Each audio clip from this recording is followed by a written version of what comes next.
Какво става, хора? Аз съм Виктор от Виктор и Макс Студио и днес ще ви покажа как да направите газирана вода, която ви помага, когато ви боли корема.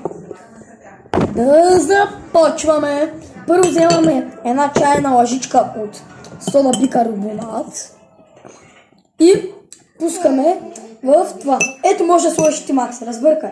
Това е Макс. Ето го. Той бърка.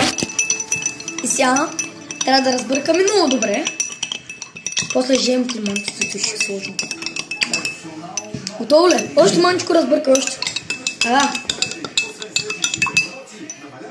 Още. Аз ще ползвам малко видеото, че да я разбърка.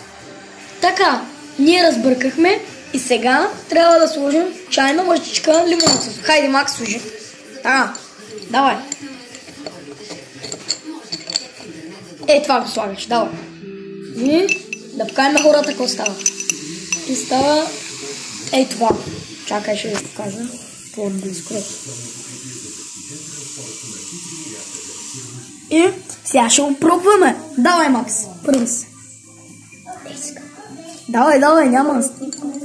Добре, разбъркай го, ако искаш. Така, давай, готов ли си? Давай. Пак ли? Скажи аз да го пробвам. Давай, можеш, давай. Спокойно. Браво, сега ще го пробвам. Не е зле. Не е зле. Така ли, кажи? Да, не е зле. Иначе е вкусно, да пробваме.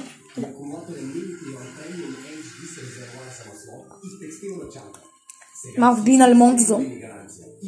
Но не е зле. Ама да, наистина не е зле. Става много яко тези балончета. Също може да направите с портокал сок, но без лимончето, защото няма да стане. Портокаловия сок има киселина. И това беше всичко от нас. Чао! Кажи чао! Чао!